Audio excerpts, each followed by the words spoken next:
On the 21st of September 1939, Reinhard Heydrich, appointed as chief of the Reich Main Security Office only days earlier, sent a Schnellbrief, essentially an urgent letter, to his subordinate commanders in Poland. The letter, applicable to all the Jews in occupied Poland, concerned the so-called Jewish question in occupied territory. In it, Heydrich ordered expulsion of Jews from the villages and towns, and their concentration in larger cities. This policy of concentrating the Jews in urban centers was meant to isolate them from their familiar surroundings, to overwhelm them, and to cut off their ties with the outside world. However, Heydrich's directives were not uniformly implemented. The policies in each locale depended on the decisions of each regional German authority. As a result, the concentration of Jews proceeded haphazardly, taking different forms in different places at different times. Sometimes, but not always, these efforts were coordinated with the SS. In parallel to Heydrich's orders, other elements of the Nazi regime were searching for a permanent territorial solution to the Jewish question. Among the solutions considered was the Nisko-Lublin Plan, the deportation of the Jews to the east, beyond the Ural Mountains, and even the concentration of Jews on the island of Madagascar.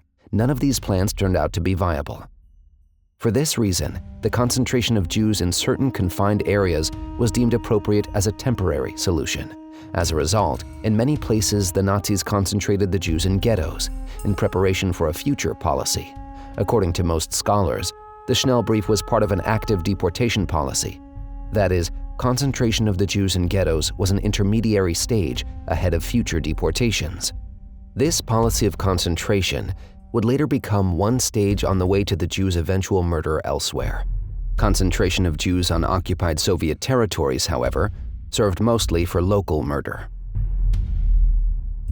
In his Schnellbrief, Heydrich did not detail how to concentrate the Jews, whether the ghettos should be fenced in or not, or how they should be administered. As a result, the concentration of Jews took on a particular local character in different places and was carried out with different intentions, including both the exploitation of their workforce and deportation. Each ghetto had a unique history, which was influenced by many factors: its date of establishment, its size, the type of fencing with which it was surrounded, the presence of German security forces inside its perimeter, and the character of the Jewish population that was incarcerated there. Later, when it became apparent that there was nowhere to send the Jews, they continued living in the ghettos, sometimes for extended periods. In some locales, the ghettos continued to serve as places for exploitation of forced Jewish labor in parallel with the development and implementation of the final solution. The ghettos were mainly an Eastern European phenomenon, and today, we know that some 1,200 ghettos were established in this region. In Greece and Hungary as well, at later stages, and depending on the fortunes of war, ghettos were established in which the Jews were concentrated. In the western parts of Europe, such as France, Holland, and Belgium, Jews were separated from society without physical barriers, but rather by means of legislation that created a palpable divide between them and their neighbors.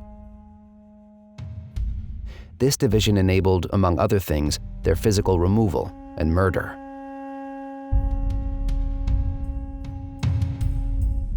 Another directive that appeared in the Schnellbrief refers to the establishment of Judenrats as tools through which to implement the German policies. Members of the Judenrats were required to fulfill German orders, and they were charged not only with social responsibilities, such as finding appropriate housing and work for the Jews of their ghettos, but also with public official duties, which they lacked the authority or means to fulfill. For example, they were required to hold roll calls and recruit workers for forced labor.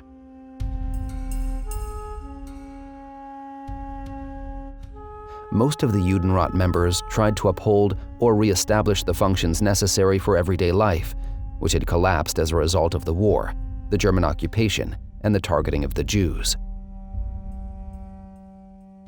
When Jews were concentrated in ghettos, the members of the Judenrat often served as the ghetto's administration. The decisions they took and their responses differed from ghetto to ghetto.